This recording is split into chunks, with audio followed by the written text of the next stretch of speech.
샬롬, 일론 머스크 17번째 33장 우주의 민영화 스페이스X 2009년에서 2010년 펠컨 9호와 40번 발사대 스페이스X가 나사로부터 국제우주정거장에 화물을 보내는 계약을 따내자마자 중대한 도전 과제가 대두되었다. 펠컨 1호로 그 임무를 완수하는 것은 어림도 없는 일이었기 때문이다. 그보다 훨씬 더 강력한 로켓이 필요했다. 머스크는 처음에 다음 로켓에는 엔진이 1개가 아닌 5개가 장착될 것이고 그에 따라 펠컨 5호라고 부를 계획이었다. 그리고 거기에는 보다 강력한 엔진이 필요했다. 하지만 톰 뮬러는 새 엔진을 만드는데 너무 오랜 시간이 걸릴 것이 걱정되었고 그래서 머스크에게 원래의 멀린 엔진 9개를 장착한 로켓이라는 수정된 아이디어를 받아들이도록 설득했다. 그렇게 해서 10년 이상 스페이스X 주력 로켓으로 활약하는 펠컨 9호가 탄생했다. 157피트 높이의 이 로켓은 펠컨 1호보다 높이가 2배 이상이었고 힘은 10배 더 강력했으며 무게는 12배나 더 나갔다. 새로운 로켓 외에도 로켓 꼭대기에 장착되어 화물 또는 우주 비행사를 싣고 궤도에 진입한 후 우주 정거장과 도킹해서 임무를 수행하고 지구로 귀환할 수 있는 모듈인 우주 캡슐이 필요했다. 머스크는 아무런 사전 준비도 되어 있지 않은 상태에서 토요일 아침마다 엔지니어들과 정례 회의를 갖고 우주 캡슐을 하나 설계해냈다. 그리고 포크성 버프 더 매직 드래곤에서 힌트를 얻어 그것에 드래곤이라는 이름을 붙였다. 그리고 마지막으로 그 새로운 로켓을 정기적으로 발사할 수 있는 장소가 필요했다. 쿼즈 기지가 아닌 다른 곳을 찾아야 했다. 대형의 펠컨 9를 배에 싣고 태평양의 절반을 건너는 것은 너무 벅찬 일이었다.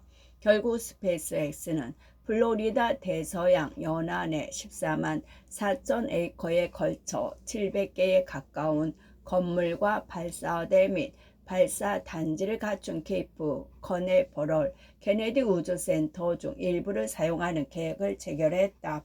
스페이스X는 1960년대부터 공군의 타이탄 로켓 발사에 사용되던 40번 발사대를 임차했다. 스페이스X가 계약한 발사 단지를 재건하기 위해 머스크는 록히드와 보잉의 합작 투자사인 유나이티드 론치 얼라이언스에서 일하던 브라이언 모스텔이라는 엔지니어를 영입하고자 했다. 머스크와의 면접은 당황스러울 수 있다. 그는 면접을 하며 다른 일을 하기도 하고 멍하니 응시하고 때로는 1분 이상 아무 말 없이 가만히 있기도 한다. 지원자에게는 침묵을 채우기 위해 계속 이야기를 하지 말고 그냥 앉아 있으라는 사전 경고가 주어진다. 하지만 그가 갑자기 흥미를 느껴 지원자를 진정으로 파악하고 싶을 때는 상세한 기술 토론을 시작한다. 질소 대신 헬륨을 사용한 과학적 이유는 무엇인가? 펌프 사프트 실링과 레버린스 퍼즐을 수행하는 가장 좋은 방법은 무엇인가? 머스크는 말한다. 나는 몇 가지 질문만으로 사람의 업무 수행 능력을 평가할 수 있는 좋은 신경망을 가지고 있지요. 모스델은 그 일을 맡게 되었다. 모스델은 정기적으로 머스크의 재촉을 받으면서 말 그대로 스페이스X 전형적인 재활용 방식으로 해당 지역을 재건했다. 그와 그의 상사인 팀 부자는 값싸게 용도를 바꿔 쓸 수 있는 부품을 찾아 주변을 샅샅이 뒤졌다. 부자는 케이프 커넬별럴의 한 도로를 운전하던 중 낡은 액체 산소 탱크를 발견했다. 그래서 담당 장성에게 그것을 구입할 수 있는지 물었고 150만 달러짜리 압력 용기를 퍼푼 재활용으로 해결할 수 있었습니다. 그것은 아직도 40번 발사대에 붙어 있습니다. 머스크가 또한 요구사항에 의문을 제기하여 비용을 절감했다. 그가 왜 펠컨 9를 들어 올릴 크레인 한 쌍을 만드는 데 200만 달러나 드는지 물었을 때 팀원들은 공군에서 부과하는 모든 안전 규정을 이유로 들었다. 대부분이 한물간 구식 규정이었고 모스델은 군을 설득하여 그것들을 개정할 수 있었다. 결국 크레인 비용은 30만 달러밖에 들지 않았다. 수십 년 동안 계속되던 원가 가산 방식의 계약은 항공우주 분야를 무기력하게 만들었다. 로켓의 밸브는 자동차에 들어가는 비슷한 밸브보다 30배나 더 비쌌다. 그런 까닭에 머스크는 팀원들에게 항공우주 관련 기업이 아닌 곳에서 부품을 조달하도록 끊임없이 압박했다. 나사가 우주 정거장에서 사용하는 레치는 개당 1,500달러에 달했다. 하지만 스페이스X의 한 엔지니어가 화장실 칸막이에 사용되는 걸쇠를 개조하여 30달러짜리 잠금 장치를 만들 수 있었다. 한 엔지니어가 머스크의 칸막이로 찾아와 펠컨 9호의 화물용 객실의 공랭 시스템이 30만 달러가 넘는다고 말하자 그는 옆 칸막이에 있는 슈웰에게 소리쳐 집의 에어컨 시스템이 얼마인지 물어보았다. 그녀는 약 6,000달러라고 대답했다. 스페이스X 팀은 상업용 에어컨들의 펌프를 개조해서 로켓 꼭대기에서 작동하게 만들었다. 보스텔은 로키드와 보잉의 합작 투자사에서 일할 때 델타4 로켓을 위해 케이프에 발사대 단지를 재건했었다. 그가 펠컨 9호를 위해 구축한 유사한 발사 단지는 그 10분의 1의 비용밖에 들지 않았다. 스페이스X는 우주 개척을 민영화하고 있었을 뿐만 아니라 비용 구조도 뒤엎고 있었다. 오바마와의 만남, 우주 왕복선 프로그램을 연장해야 한다고들 하던데 맞는 말입니까? 버락 오바마는 2008년 9월 자신의 우주 문제 담당 선거 고문이 로리 가버에게 이렇게 물었다. 아닙니다. 민간 부분에 맡겨야 합니다. 가버가 답했다. 위험한 조언이었다. 당시 스페이스X는 위성을 궤도에 올리는데 3번이나 실패했고 마지막이 될지도 모르는 시도를 앞두고 있었다.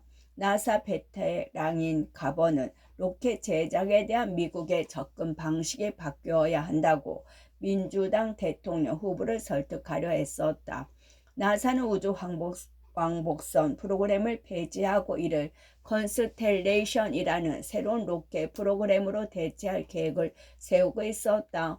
컨스텔레이션 프로그램의 운영은 전통적인 방식을 따랐다. 나사에서 로키드 보잉 유나이티드 론치 얼라이언스의 원가 가산 계약을 체결해 대부분의 구성 요소를 제작하게 하는 방식이었다.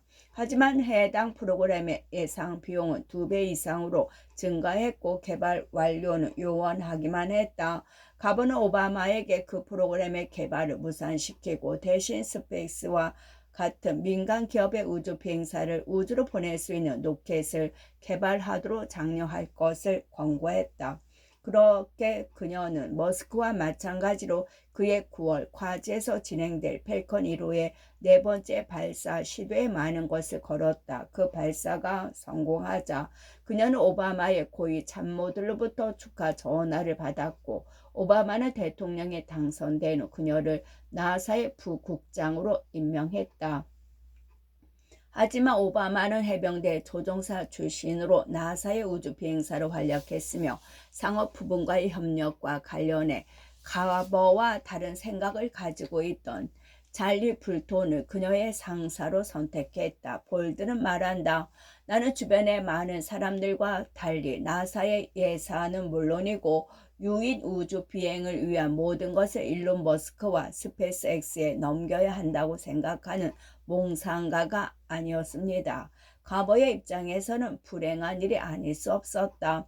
그녀는 또한 자신의 지역구 즉 출신주의 보잉 시설에 있는 위원들 그리고 공화당원임에도 정부 조직이 운행해야 한다고 생각되는 것을 민간 기업이 장악하는 것에 반대하는 의원들과 싸워야 했다. 가버는 말한다. 업계와 정부의 고위 관계자들이 스페이스X와 일론을 조롱하는 것을 즐기는 분위기였어요. 일론이 그들보다 젊고 부유한 데다가 실리콘밸리의 파격적이고 혁신적인 사고방식으로 무장하고 전통 산업을 존중하지 않는다는 사실이 문제였지요. 2009년 말 가버는 논쟁에서 승리했다. 오바마는 과학 담당 자문위원회와 예산 책임자로부터 예산이 초과되고 예정보다 늦어지고 계획에서 벗어나고 실행이 불가능하다는 보고를 받은 후 나사의 컨스텔레이션 프로그램을 중단시켰다. 존경받는 우주 비행사 닐 암스트롱을 비롯한 나사 전통주의자들은 이 결정을 맹렬히 비난했다. 엘라베마 주의 상원의원 리처드 셜비는 대통령이 제안한 나사 예산안은 미국 유인 우주비행의 미래를 죽음으로 인도하는 서곡이라고 성토했으며 7년 전 머스크와 함께 러시아를 방문했던 전임 나사 국장 마이클 그리핀은 사실상 미국이 유인 우주비행에서 중요한 역할을 수행하지 않기로 결정한 것이라고 주장했다. 이들의 생각은 결국 잘못된 것으로 드러났다. 이후 10년 동안 미국은 주로 스페이스X에 의존하여 다른 어떤 나라보다 더 많은 우주 비행사와 위성 그리고 화물을 우주로 보내게 된다. 오바마는 2010년 4월 케이프 커네버럴을 방문해 스페이스X와 같은 민간 기업에 의존한다고 해서 미국이 우주 탐사를 포기하는 것은 아니라는 논지를 설파하기로 결정했다. 그는 연단에 올라 이렇게 말했다. 어떤 사람들은 이런 식으로 민간 부분에 협력하는 것이 실현 가능하지 않다거나 현명한 조치가 아니라고 말합니다. 나는 그런 의견에 동의하지 않습니다. 우리는 우선 우주선 자체가 아닌 우주운송 서비스를 구매함으로써 엄격한 안전 기준에 계속 충족시킬 수 있습니다. 우리는 또한 스타트업의 기존의 업계 리더에 이르는 기업들이 대기권 밖으로 사람과 물자를 운반하는 새로운 수단을 설계하고 제작하고 출시하기 위해 경쟁하도록 도움으로써 혁신의 속도를 가속화할 것입니다. 백악관은 대통령이 연설을 마친 후 발사대 중 한 곳으로 이동해 로켓 앞에서 사진 촬영을 하는 것으로 일정을 준비했다. 보도된 바에 따르면 대통령은 유나이티드 론치 얼라이언스에서 사용하는 발사대에 가기를 원했지만 당시 그곳은 비밀 정부 유성을 발사할 준비를 하고 있었기 때문에 성사되지 않았다. 가버는 그것이 사실과 다르다고 말한다. 백악관에 우리 모두가 스페이스X 발사대에 가고 싶어 했고 그래서 그러기로 사전 합의된 내용이었어요. 존 F 케네디가 사람을 단에 보내겠다고 공언한 해에 태어난 젊은 대통령이 리스크를 무릅쓰고 기업가와 나란히 걸어가 환하게 빛나는 펠컨 9 주위를 돌면서 자연스럽게 대화를 나누었다. 텔레비전으로 중계된 그 모습은 오바마와 머스크 모두에게 말할 수 없이 귀중한 장면이었다. 머스크는 오바마가 마음에 들었다. 나는 그가 온건하면서도 기꺼이 변화를 감행하는 인물이라는 생각이 들었어요. 머스크의 말이다. 그는 오바마가 자신이 어떤 인물인지 가늠해 보려 한다는 인상을 받았다. 내가 과연 믿을 만한 사람인지 아니면 약간 미친놈인지 파악하고자 했던 것 같아요. 34장 펠건 9호의 성공 케이프 커넬버럴 2010년 궤도에 진입하다. 머스크가 자신이 약간 미친놈이 아니라는 것 혹은 적어도 신뢰를 할 수 있는 사람이라는 것을 증명할 수 있는 기회가 2달 후인 2010년 6월에 찾아왔다. 펠컨 9호가 최초의 무인 시험 비행으로 궤도 진입을 시도하는 일정이 6월에 잡힌 것이다. 펠컨 1호는 3번의 실패 끝에 성공했는데 펠컨 9는 훨씬 더 크고 복잡했다. 머스크는 첫 번째 시도에서 성공할 가능성이 낮다고 생각했지만 대통령이 이러한 상업적 발사에 의존하는 것을 미국의 정책으로 삼는다고 공표한 터라 사방에서 많은 압력이 밀려왔다. 윌스트리트 저널은 이렇게 썼다. 이 시도가 극적인 실패로 귀결되면 스페이스X는 어쩌면 다른 두 경쟁사의 나사에 대역하는 우주 왕복선을 대체할 상업용 우주선을 개발하도록 수십억 달러를 지원하기 위해 의회를 설득하려는 백악관의 이미 휘청거리는 캠페인이 더욱 힘을 잃을 것이다. 폭풍우가 몰아쳐 로켓이 흠뻑 물에 젖었고 그로 인해 성공 가능성이 더욱 희박해졌다. 안테나가 젖어서 원격 측정 신호를 제대로 잡히지 않았어요. 부자의 회상이다. 그들은 발사에 대해서 로켓을 내렸고 머스크는 부자와 함께 피해 상황을 점검하기 위해 밖으로 나왔다. 화주의 글라시 요리 영웅이 알탄이 사다리를 타고 올라가 안테나를 살펴보고 너무 젖어 작동이 불가능하다는 것을 확인했다. 스페이스X 전형적인 수리법이 즉각적으로 실행되었다. 직원들이 헤어드라이를 가져다 주었고 알타는 그것을 안테나에 대고 습기가 사라질 때까지 흔들어댔다. 내일 쌓아 올리기에 충분하다고 생각하오. 머스크가 물었다. 알타는 괜찮을 겁니다. 라고 대답했다. 머스크는 한동안 조용히 그를 바라보며 그의 답변을 평가한 후 좋아, 가봅시다. 라고 말했다. 다음날 아침 무선 주파수 점검 결과는 여전히 완벽하지 않았다. 패턴이 바르게 나오질 않았어요. 부자의 말이다. 그래서 그는 머스크에게 한 번 더 일정을 연계해야 할지도 모르겠다고 말했다. 머스크는 데이터를 살펴봤다. 늘 그렇듯이 그는 다른 사람들보다 더 많은 리스크를 기꺼이 감수했다. 이 정도면 충분하오. 그가 말했다. 발사합시다. 부자도 동의했다. 일론과 일할 때 알아야 할 중요한 것은 리스크에 대해 보고하고 엔지니어링 데이터를 보여주기만 하면 된다는 겁니다. 그러면 그가 빠르게 판단을 내릴 것이고 책임도 내 어깨에서 그의 어깨로 넘어가는 겁니다. 부자의 말이다. 발사는 완벽하게 성공했다. 코코아 비치 푸드에서 열린 밤샘 파티에 참석한 머스크는 득의 만면한 팀원들 앞에서 그 성공을 대통령이 제안한 것에 대한 정당성을 입증한 것이라고 평했다. 그것은 또한 스페이스X에 대한 입증이기도 했다. 창업한 지 8년도 채 되지 않았고 파산 위기에서 벗어난 지 2년도 되지 않아 세계에서 가장 성공적인 민간 로켓 회사가 되었다. 그리고 귀한 다음 대규모 테스트는 2010년 말에 일정이 잡혔다. 이번에는 스페이스X가 무인 캡슐을 궤도에 진입시킬 수 있을 뿐만 아니라 지구를 안전하게 귀환시킬 수도 있다는 것을 보여줄 차례였다. 그 어떤 민간 기업도 해낸 적이 없는 일이었다. 실제로 미국, 러시아, 중국 등 3개국 정부만 그것에 성공한 바 있었다. 머스크는 다시 한번 무모하다 싶을 정도로 자신의 프로그램과 나사의 프로그램을 구분짓는 리스크를 기꺼이 감수하는 의지를 보였다. 12월 발사 예정일 전날 최종 발사대 검사에서 로켓의 2단 엔진 스커트에서 2개의 작은 균열이 발견되었다. 가버는 말한다. 상황을 지켜보던 나사의 모든 직원은 발사가 몇 주 동안 중단될 것이라고 생각했습니다. 일반적인 해결 방법은 엔진 전체를 교체하는 것이었으니까요. 스커트만 자르면 어떨까요? 머스크가 팀원들에게 물었다. 말 그대로치만 밑단만 빙 둘러서 잘라내면 어떻겠느냐고요? 다시 말해 2개의 균열이 발생한 아래의 작은 부분을 균등하게 잘라내자는 것이었다.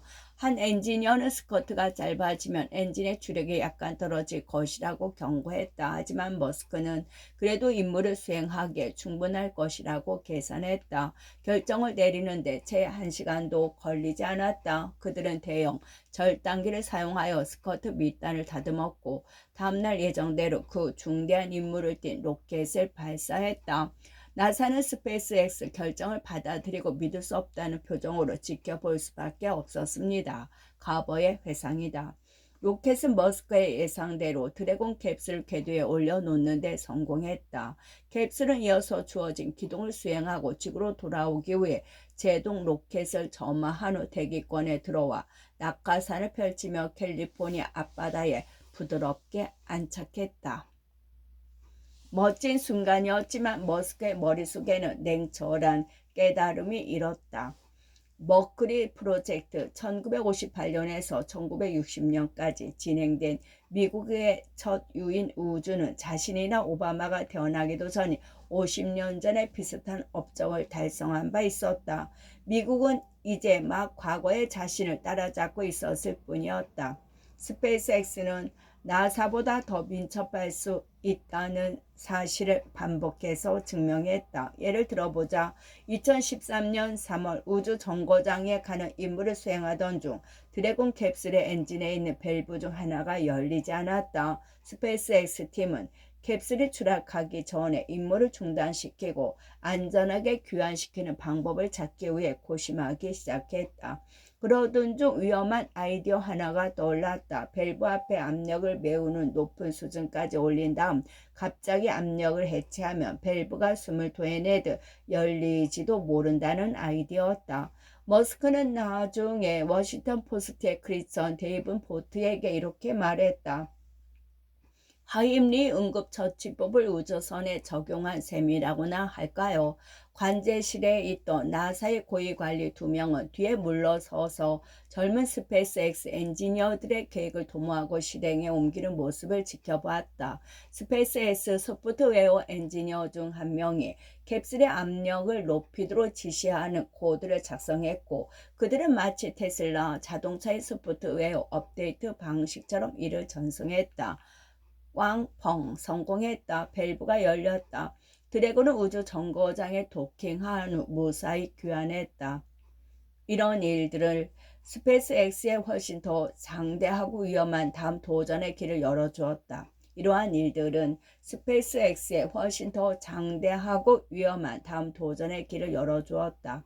과거의 조언에 따라 오바마 행정부는 우주 왕복선이 퇴역하고 나면 민간 기업 특히 스페이스X에 의존해 화물뿐만 아니라 사람을 궤도로 쏘아 올리기로 결정했다. 머스크는 이에 대비했다. 그는 이미 스페이스X 엔지니어들에게 드래곤 캡슐의 화물 운송에는 필요하지 않은 요소인 창문을 만들라고 지시했다.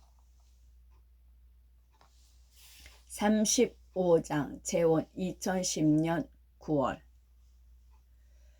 힘든 길이라도 머스크는 2008년 여름 탑툴라 라일리를 만나고 몇 주 후에 정혼했지만 두 사람은 약 2년 동안 기다렸다가 결혼하는데 동의했다. 머스크의 감정 설정은 냉담함에서 애정, 갈망, 쾌활함 등으로 넘나드는데 그중 쾌활함은 사랑에 빠졌을 때 가장 뚜렷하게 드러난다. 탑툴라는 2009년 7월 2년 전에 출연했던 여자 기숙학교 코미디물의 속편인 세인트 트리니아스 2에 출연하기 위해 영국으로 돌아갔고 촬영 전날 어린 시절을 보냈던 런던 북부의 집 근처 저택에서 머스크로부터 장미 500송이를 선물로 받았다. 머스크는 화가 나면 화를 내고 즐거우면 즐거워하고 열정은 거의 어린아이처럼 드러내요. 그녀는 말한다. 때론 매우 차가울 수 있지만 대부분의 사람들이 따라가지 못할 만큼 순수하고 상황이나 사물을 느낍니다. 날리가 가장 놀랐던 부분은 머스크의 어린 속 아이 같은 성향이었다. 기분이 좋을 때는 이 어린아이 같은 내면의 자아가 광적인 방식으로 발현되기도 한다. 영화관에 가서 유치원 영화에 꽂히기라도 하면 입을 살짝 벌리고 웃으며 화면을 뚫어져라 쳐다보다가 결국 바닥에 엎드려 배를 움켜쥐고 뒹굴기도 한다니까요. 하지만 그녀는 그 어린 속 아이가 더 어두운 방식으로 표출될 수 있다는 사실도 알아챘다. 두 사람이 만나기 시작할 무렵 그는 밤늦게까지 날리에게 아버지에 대해 이야기하곤 했다. 어느 날은 그러다가 그가 울기 시작했는데 정말 고통스러운 것 같았어요. 그녀의 말이다. 달 룰라와 그런 대화를 나누는 동안 머스크는 때때로 무아지경에 빠져 아버지가 했던 말들을 되뇌곤 했다. 그가 그런 이야기를 할 때는 거의 의식이 없었고 저와 같은 방에 있는 것 같지도 않았어요. 그녀의 회상이다. 엘로리 일론을 꾸짖을 때 사용했던 말들을 들으면서 그녀는 그것들이 잔인할 뿐만 아니라 일론이 화가 났을 때 쓰는 말과 같아서 충격을 받았다. 영국 시골의 전원 마을에서 성장한 조용하고 예의 바른 여성인 달룰라는 머스크와의 결혼 생활이 쉽지 않을 것임을 알고 있었다. 머스크는 짜릿하고 매혹적이었지만 그와 동시에 우물하고 다층적으로 복잡했다. 그는 그녀에게 나와 함께하는 것은 어려울 수 있어. 힘든 길이 될 거야 라고 말했다. 그녀는 그 길을 가보기로 했다. 어느 날 그녀가 그에게 말했다. 힘든 길이라도 같이 갈 수 있어요. 두 사람은 2010년 9월 스코틀랜드 고원지대에 있는 13세기에 지어진 노독 대성당에서 결혼식을 올렸다. 일론의 신자도 아니면서 크리스천이 저를 배려해 성당에서 결혼식을 올리는데 흔쾌히 응해 주었어요. 달룰라의 말이다. 그녀는 베라왕의 공주 드레스를 입었고 머스크에게 모자와 지팡이를 선물하여 같이 본 영화 속의 프레드 에스테어, 미국의 무용가 배우처럼 춤을 출 수 있도록 했다. 그녀의 권위로 프레드 에스테어의 영화들을 본 머스크는 그의 팬이 되었다.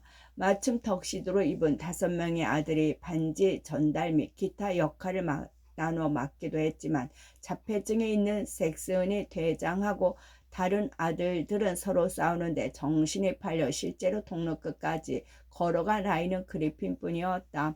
하지만 그런 소동이 재미를 더했다고 나일리는 회상한다. 식구 파티는 성당과 마찬가지로 13세기에 지어진 인근의 스키보 성에서 열렸다. 며칠 전 나일리가 머스크에게 파티에 무엇을 준비해 놓으면 좋을지 물었을 때 머스크는 짐짓 과장된 어조로 호머크래프트 수륙 양용 차량과 장어를 준비해 주세요 라고 대답했다. 이는 몬티 파이튼의 한 에피소드에서 존 글리즈가 오류투성의 영어 회화책에 의존해 영어를 쓰는 헝가리 사람을 연기하며 상점 주인에게 내 호버크리프트에 장어가 가득합니다 라고 말하는 장면을 패러디한 대답이었다. 실제로 내가 여기서 묘사한 것보다 더 웃기는 장면이다. 잉글랜드에서 스코틀랜드로 장어를 운반하려면 허가가 필요하기 때문에 쉽지 않은 일이었어요. 하지만 결국 우리는 실제로 수륙 양용의 소형 호버크 레프트와 장어를 마련해 놓을 수 있었습니다. 나일리의 말이다 뿐만 아니라 장갑차까지 한 대 불러놔서 머스크와 그의 친구들이 그것을 타고 폐차 3대를 찌부러뜨리기도 했다. 우리 모두 다시 어린 소년이 된 것처럼 놀았습니다. 나베이드 페룩의 말이다. 오리엔트 익스프레스에서 파티를 나일리는 창의적인 파티를 여는 것을 좋아했고 머스크는 사교에 서툴렀음에도 어쩌면 그 때문인지도 모르지만 파티에 대한 묘한 열정을 보유했다. 그는 사실 대부분의 시기가 그랬지만 특히 긴장감이 고조되는 시기에 파티를 통해 긴장을 풀 수 있었다. 그래서 저는 그를 즐겁게 해주기 위해 매우 연극적인 파티를 열곤 했어요. 라일리의 말이다. 가장 호화로운 파티는 결혼 후 채 1년이 되지 않은 2011년 6월 그의 40번째 생일 파티였다. 부부는 파리에서 베니스까지 가는 오리엔트 익스프레스의 객차를 빌려 친구 30명을 초대했다. 그들은 방돔 광장 근처에 있는 호화롭게 짝이 없는 코스테스 호텔에서 만났다. 일행 중 몇 명은 일론과 김벌에 이끌려 고급 레스토랑에 갔고 호텔로 돌아오는 길에 재미삼아 자전거를 빌려 시내를 돌기로 뜻을 모았다. 그들은 새벽 2시까지 자전거를 탄 다음 호텔 지배인에게 돈을 찔러주며 바의 영업시간을 연장해 달라고 부탁했다. 1시간 동안 술을 마신 후 그들은 다시 자전거에 올랐고 루마니 피크라는 지하 라운지에 도착해 새벽 5시까지 머물렀다. 그들은 다음날 오후 3시가 되어서야 일어났다. 기차 시간에 딱 맞춰 일어난 것이다. 턱시도를 차려입은 그들은 오리엔트 익스프레스에서 캐비어와 샴페인을 곁들인 공식 만찬을 즐긴 후 태양의 서커스와 비슷하지만 더 에로틱한 아방가드로 음악과 에리어 아트, 볼쇼 등을 선보이는 스팀펑크 공연단 루센트 도시의 익스프리언스의 프라이빗 엔터테인먼트를 즐겼다. 사람들이 천장에 매달려서 고개를 펼쳤는데 오리엔트 익스프레스의 전통적인 객차에서 그런 장면을 보니까 좀 괴기하다는 느낌이 들더군요. 김벌의 말이다. 나일리는 둘만 있을 때면 가끔 일론에게 영화 벅시 말론에 나오는 내 이름은 담둘라라는 노래를 불러주곤 했다. 머스크는 생일의 한 가지 소원이 나일리가 그 노래를 파티장에서 불러주는 것이라고 말했다. 원래 노래를 잘 못하는 편이게 몹시 불편한 제안이었지만 그를 위해 노래를 불렀어요. 그녀의 말이다. 머스크는 안정적이고 탄탄한 관계를 맺은 적이 많지 않았고 안정적이고 탄탄한 시기를 보낸 적도 많지 않았다. 의심할 여지 없이 그 두 가지는 서로 관련이 있었다. 그런 몇 안 되는 관계 중 하나가 나일리와의 관계였다. 또한 2008년 만남부터 2016년 두 번째 이혼에 이르기까지 나일리와 함께한 시간은 그의 인생에서 가장 오랜 기간 비교적 안정적으로 보낸 시기였다. 그가 폭풍과 드라마보다 안정을 더 좋아했다면 그녀는 그에게 완벽한 배우자였을 것이다. 36장 끝.